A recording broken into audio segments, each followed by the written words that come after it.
India వచ్చేసి పాకిస్తాన్ని beat చేశారు. బీట్ చేసి ఆసియా కప్ 9th టైం తీసుకున్నారు. ఇప్పటి వరకు మన ఛానల్ని సబ్స్క్రైబ్ చేసుకోకపోతే సబ్స్క్రైబ్ చేసుకోండి. అలానే పక్కన బెల్ ఐకాన్ నొక్కండి, లైక్ చేయండి, షేర్ చేయండి. యూట్యూబ్ వచ్చేసి మరి కొద్దిమందికి షేర్ చేస్తుంది. ముందుగా ప్రివ్యూకి వెళ్ళలోన టాస్ గెలిచి ఇండియా వచ్చేసి పాకిస్తాన్ని మొదటిగా బ్యాటింగ్ చేయమన్నారు.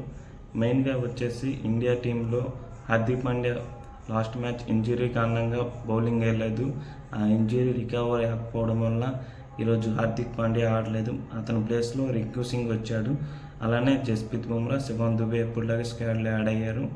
మొదటి బ్యాటింగ్ చేయడానికి వచ్చిన పాకిస్తాన్ ఫస్ట్ 3 ఓవర్లు చూసుకొని ఆడారు. దాని నెక్స్ట్ ఓవర్ నుంచి ఇండియన్ బౌలర్స్పై అటాక్ చేశారు. ఒకానొక స్థానంలో చూస్తే ఇద్దరు బ్యాటర్స్ వచ్చేసి సెటిల్ అయిపోయారు. మెయిన్లీ వరుణ్ చక్రవర్తి అలానే కుల్దీప్ స్టార్టింగ్ ఓవర్స్లోనే టార్గెట్ చేశారు. అలానే బుమ్రా ఓవర్లో కూడా 2 ఓవర్లో 6 కొట్టారు. మెయిన్లీ ఫరాన్ వచ్చేసి ఇండియన్ బౌలర్స్ని బాగా ఆడాడు. స్పిన్నర్స్ని ఫాస్ట్ బౌలింగర్స్ని బాగా ఆడాడు. మెయిన్లీ అతను 50 కంప్లీట్ చేసిన తర్వాత వరుణ్ చక్రవర్తి బౌలింగ్లోన మళ్ళీ ఒక షార్ట్ ప్రయత్నించగా దొరికేశాడు తిలక్ వర్మకి. మెయిన్లీ 10 ఓవర్లకి 80 రన్స్ స్కోర్ చేశారు Pakistan for the loss of 1 wicket. దాని నెక్స్ట్ వచ్చేసి ఇండియన్ బౌలర్స్కి శివం దుబేకి బౌలింగ్ ఇచ్చారు. ఆ ఓవర్లో సాయిం అహ్మద్ వచ్చేసి 4 కొట్టేసి ఇండియన్ బౌలర్స్పై ఇంకా ప్రెషర్ పెంచాడు. దీంతో సూర్యకుమార్కి ఏం చేయాలో తెలియక నెక్స్ట్ ఓవర్ వచ్చేసి తిలక్ వర్మకి ఇచ్చాడు. మళ్ళీ ఆ ఓవర్లో టార్గెట్ చేశారు. ఆ ఓవర్లో వచ్చి 9 రన్లు కొట్టారు. దీంతో ఏం చేయాలో అర్థం కాక మళ్ళీ కుల్దీప్ యాదవ్కి బౌలింగ్ ఇచ్చాడు. ఆ ఓవర్లో వచ్చేసి కుల్దీప్ యాదవ్ 1 వికెట్ తీశాడు. దీంతో మ్యాచ్ అనేది టర్న్ అయ్యింది. అలానే నెక్స్ట్ ఓవర్ వేయడానికి వచ్చిన అక్షర్ పటేల్ కూడా వికెట్ తీశాడు.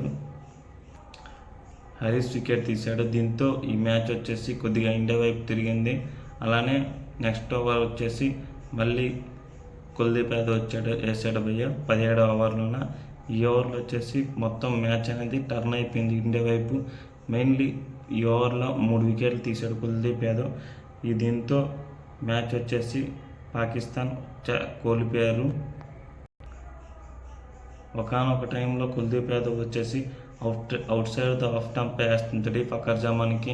అలానే కంటిన్యూస్గా వేస్తుంటాడు. నాకైతే అనిపించింది కుల్దీప్ యాదవ్ ఏమో జడ్ సైడ్ ఏమో పాకిస్తాన్ బ్యాటర్స్కి అన్ని వైడ్ లైన్ ఆఫ్ స్టంప్ దుక్కి వేస్తున్నాడు అనేసి ఆ ట్రిక్ వర్కౌట్ అయ్యింది. ఆ బాల్ని ప్లే చేయడానికి వెళ్ళి బ్యాట్స్మెన్ అందరూ పెద్ద షాట్లు ఆడడానికి ట్రై చేసి వికెట్లు కోల్పోయారు.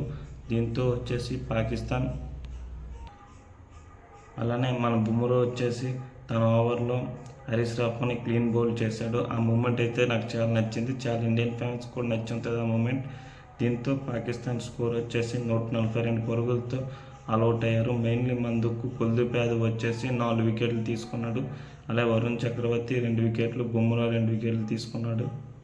147 టార్గెట్తో బ్యాటింగ్ దిగిన భారత్ మొదట్లోనే వికెట్లు కోల్పోయారు. ఫస్ట్ 2వ ఓవర్లోనే అభిషేక్ శర్మ వచ్చేసి 5 రన్స్ ఆఫ్ బౌలింగ్కి ఒక స్లోవర్ 1కి క్యాచ్ అయ్యాడు.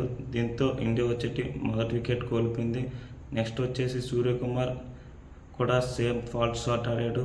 సాయిన్ అఫ్రీడి బౌలింగ్లోన ఒక మంచి కవర్ డ్రైవ్ ఆడే బదులు మిడాన్లో క్యాచ్ అయ్యి ఎన్నిదిరిగాడు. దీంతో ఇండియా వచ్చేసి 14కి 2 వికెట్లు కోల్పోయారు. నెక్స్ట్ ఓవర్ మళ్ళీ 5 రన్స్ ఆఫ్ 5గా గిల్ వచ్చేసి 4 కొట్టి మళ్ళీ నెక్స్ట్ బాల్ని స్లోవర్ బాల్లో మళ్ళీ గట్టి కొట్టి హరీష్ రాఫ్ మంచి క్యాచ్ తీసుకున్నాడు మిడాన్లోన. దీంతో ఇండియా వచ్చేసి 20కి 3 వికెట్లు కోల్పోయారు. చాలా కష్టాల్లో తేలిపోయారు. నెక్స్ట్ వచ్చేసిన సంజు శాంసన్ అలా తిలక్ వర్మ మంచి బ్యాటింగ్తో పెర్ఫామ్ చేశారు.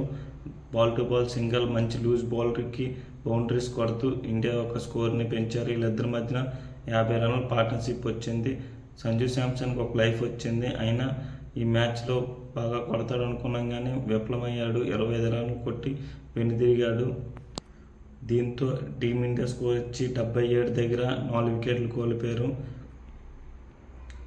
నెక్స్ట్ వచ్చిన శివం దుబే మరియు తిలక్ వర్మ వచ్చేసి మళ్ళీ స్లోగా కంటిన్యూ చేశారు పార్ట్నర్షిప్ బిల్డ్ చేయడం.